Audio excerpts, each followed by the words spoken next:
Halo teman-teman, perkenalkan nama saya Modesto Sarmanzebua. Saya dari Fakultas Ekonomi, saya berasal dari Universitas Nias.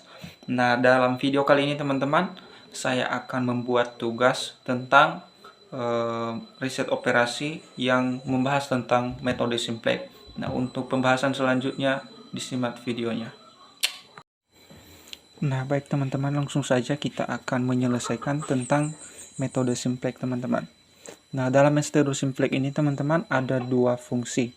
Yang pertama yaitu ini fungsi minimumkan atau disebut dengan fungsi tujuan, dan yang kedua adalah ada kendala teman-teman. Nah, yang menjadi fungsi minimum yaitu min 3x1 ditambah x2 ditambah x3. Sedangkan kendalanya yaitu yang pertama x1 di min 2x2 ditambah x3 lebih kecil dari 11. Nah, yang kedua yaitu min 4x1 ditambah x2 ditambah 2x3 lebih besar dari 3. Nah, dan sedangkan yang ketiga fungsi kendala yaitu 2x1 dikurang x2 sama dengan min 1. Nah, langsung saja teman-teman, cara penyelesaiannya yaitu metode simple ini kita duluan kan menyelesaikan fungsi kendalanya ini dulu teman-teman. Nah, nanti setelah itu baru kita menyelesaikan fungsi tujuannya atau meminimumkan. Nah, jadi yang duluan kita kerjakan yaitu kita mengubah terlebih dahulu dari tanda ini teman-teman. Ya, tanda lebih kecil ini. Terus kita menamakannya menjadi slack ini. Slack, atau bisa disimbolkan juga dengan huruf S teman-teman.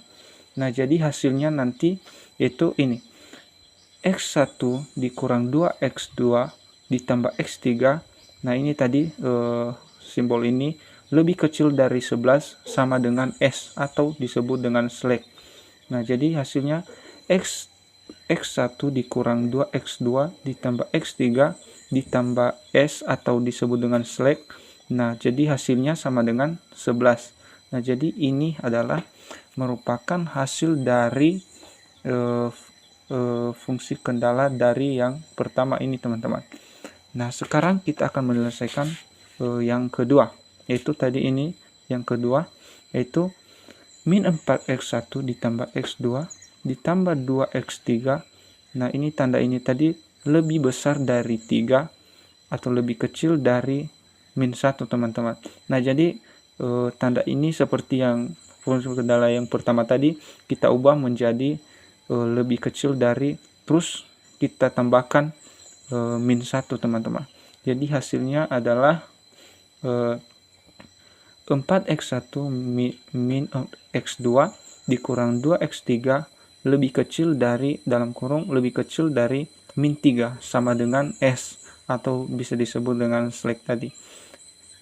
Terus selanjutnya 4x1 dikurang x2 dikurang 2x3 ditambah S2 sama dengan min 3 dalam kurung 1 dalam kurung dengan R, atau disebut dengan juga ini adalah visual teman-teman, atau bisa disimbolkan dengan R.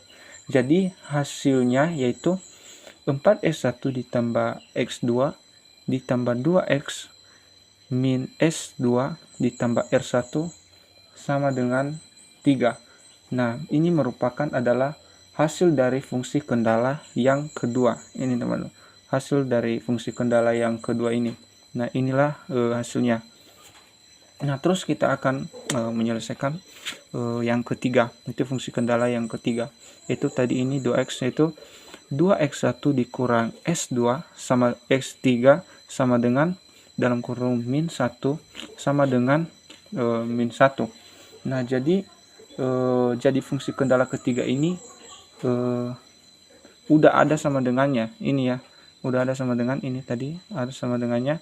Jadi karena ada sama dengan, maka yang kita ubah yaitu min satunya ini teman-teman. Nah, ini yang kita ubah, jadi ini kita ubah menjadi min 1, maka kita jadikan sama dengan min 1 seperti pada kendala yang kedua.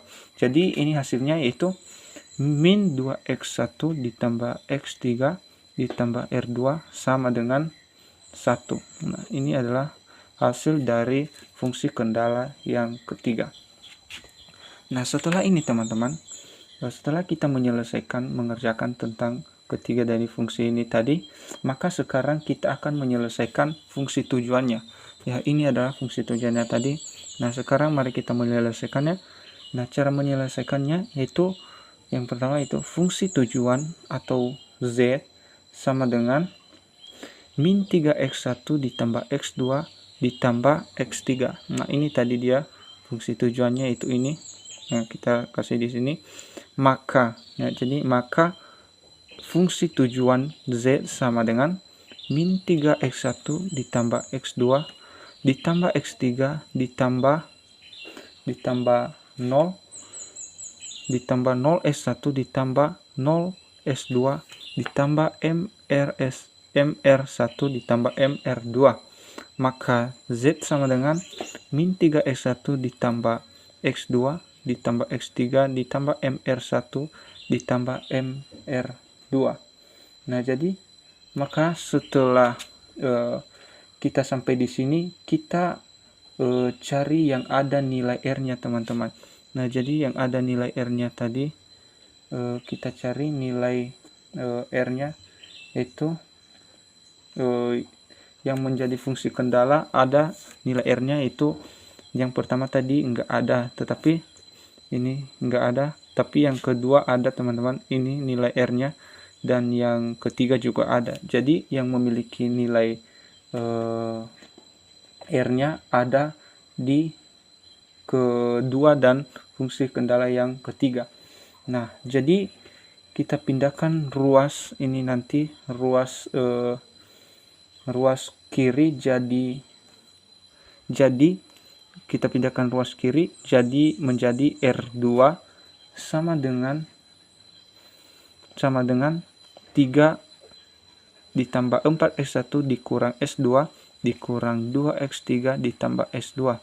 Nah, setelah itu menjadi R2 sama dengan 1 ditambah 2x1 dikurang x2. Nah, jadi terus yang keduanya yaitu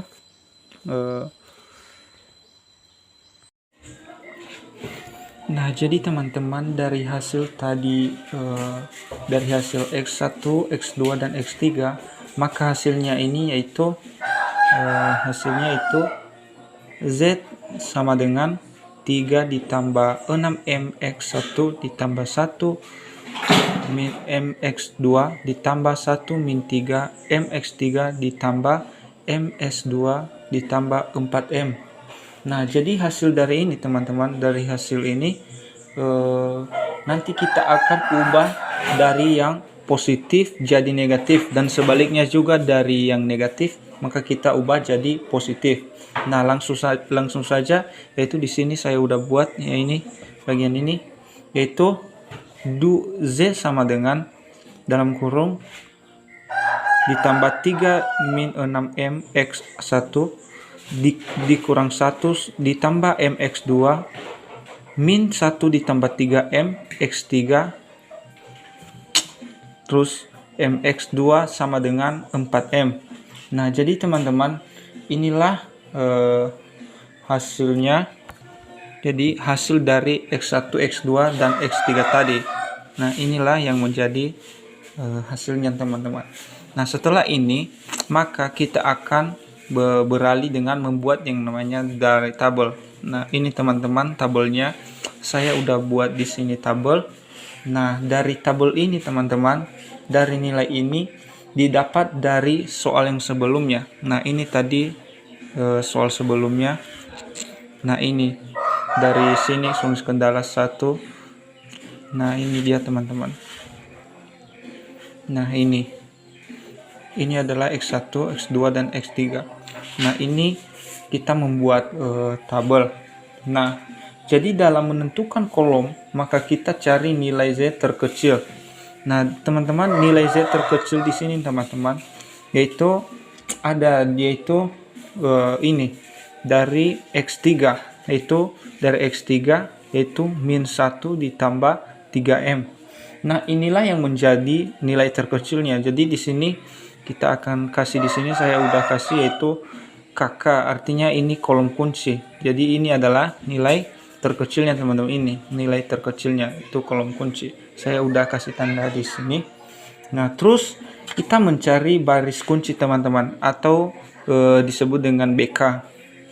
Singkat dengan BK, yaitu nilai kanan dibagi dengan kolom kunci. Nah, di sini teman-teman ada nilai kanan, yaitu ini. Nilai kanannya teman-teman dibagi dengan kolom kunci. Nah, ini kolom kunci teman-teman. Jadi nilai kanan ini contohnya kan ini 11. 11 dibagi 1 maka hasilnya sama dengan 11. Terus seterusnya 3 dibagi 2 sama dengan 1,5. Terus 1 dibagi 1 maka jadi 1. Nah, setelah kita membagikan nilai kanan dibagi kolom kunci, maka kita akan menentukan nilai terkecilnya teman-teman. Nah, jadi nilai terkecilnya di sini yaitu ini 1. Jadi inilah nilai terkecilnya ini. Nah, inilah yang dimaksud dengan indeks kunci teman-teman. Indeks atau terkecil. Nah, inilah indeks terkecilnya. Nah, tadi ini adalah nilai terkecil, maka seterusnya teman-teman kita akan menentukan angka kunci. Jadi cara menentukan angka kunci ini yaitu dengan kolom kunci ini tadi, kolom kunci dikali dengan baris kunci. Ini baris kunci ya teman-teman, ini baris kuncinya. Nah, ini adalah baris kunci semua, ini baris kunci. Nah, jadi kolom kunci dikali baris kunci, jadi hasilnya ini adalah, nah jadi ketika kita mengalihkan dari kolom kunci dibagi baris kunci, maka kita akan menentukan hasil yang terkecil teman-teman, atau nilai terkecil. Nah, nilai terkecilnya yaitu ini teman-teman, 1 ya. Jadi 1 nilainya ini 1 kolom. Nah, ini tadi nilai baris kunci terkecil. Nah, ini adalah nilai dari angka kunci teman-teman. Ini angka kunci ya, setelah kita kalikan tadi. Nah, setelah ini teman-teman, kita membuat baris baru kunci dengan cara yaitu baris kunci dikali dengan kolom kunci. Nah, ini baris kunci dikali dengan kolom kunci. Ini baris kunci dan ini adalah kolom kuncinya. Nah, kita kalikan dengan baris kunci dikali dengan kolom kunci. Nah, ini teman-teman, X baru sama dengan ini 3 min 6M min 1 ditambah 3M min 2 sama dengan 1 teman-teman. Nah, jadi ini nilai ini teman-teman, ini adalah nilai dari kolom kunci ya. Ini nilai dari kolom kunci. Sedangkan ini adalah baris kunci. Nah, ini baris kunci. Jadi hasilnya sama dengan ini teman-teman, 1. Jadi hasilnya sama dengan 1. Nah, setelah ini teman-teman, maka kita akan membuat tabel. Nah, jadi teman-teman, kita membuat tabel selanjutnya. Nah, di sini saya udah membuat tabelnya teman-temannya, udah membuat dan mengerjakan tabelnya. Nah, setelah membuat tabel ini, maka cara penyelesaiannya yaitu nilai baris kunci dikali kolom kunci ini. Nilai baris kunci ini tadi ya, nilai baris kunci dikali dengan kolom kunci dikali dengan baris kunci. Nah, setelah saya menyelesaikannya, maka hasilnya seperti di tabel inilah teman-teman. Ini tabel yang udah saya buat, ini tabelnya. Nah, setelah ini teman-teman, kita selesaikan tabel, maka kita lihat hasil dari Z. Nah, ini hasil dari Z-nya ya teman-teman ya. Nah, setelah kita lihat hasil Z ini, teman-teman, maka karena dalam nilai Z itu harus kita dulu ketahui bahwa nilai Z ini tidak boleh, harus kita ketahui bahwa ini harus positif semua teman-teman, ininya harus positif semua. Jadi contohnya kan di sini ada negatif ya. Jadi kalau ada negatif seperti ini, maka kita harus membuat balik dengan menentukan baris kunci dengan dikali dengan kolom kuncinya teman-teman. Nah, jadi kita membuatnya lagi. Nah, ini teman-teman saya udah membuatnya dan udah mengerjakan tabelnya tadi. Nah, ini ya fungsi kendala. Nah, jadi yaitu kolom kunci ini ya. Kolom kunci ini tadi ya, kolom kunci ya di atas. Ini kolom kunci. Terus kita menentukan nilai indeks. Nah, ini kita menentukan nilai indeks dengan cara nilai kanan dibagi dengan ini ya. Nilai kanan dibagi dengan kolom kunci. Nah, setelah ini teman-teman kita menyelesaikan tabel baris baru kunci ini atau BBK ini, maka kita akan menentukan hasil dari fungsi tujuan teman-teman. Nah, di sini saya udah kerjakan, yaitu sama dengan min 3x1 ditambah x2 ditambah x3, maka kumulatifnya semua atau hasilnya sama dengan min 3 dalam kurung 4 ditambah 1 ditambah 9. Nah, jadi teman-teman tadi kan kita udah menentukan fungsi kendala ya. Jadi fungsi kendalanya ini fungsi kendalanya. Jadi fungsi kendalanya ini tadi yaitu yang pertama yaitu 4. Jadi inilah yang 4 itu. Nah, jadi di sini juga yang 9 ini yaitu fungsi kendala yang ketiga. Ini teman-teman. Ini yang menjadi 9 ini. Fungsi kendala yang ketiga. Jadi hasilnya sama dengan min 12 ditambah 10, 1 ditambah 9 sama dengan 10, sama dengan min 12 ditambah 10, maka hasilnya sama dengan min 2. Nah, inilah teman-teman hasil dari metode simplex tadi. Kita udah menentukan hasil fungsi tujuannya itu min 2. Nah, demikianlah teman-teman hasil dari pengerjaan dari metode simplex yang telah saya jelaskan tadi, yang telah saya kerjakan. Dan jika ada kata yang mungkin kurang berkenan atau mungkin ada kesalahan, mohon dimaafkan dan saya ucapkan terima kasih. Yahoo.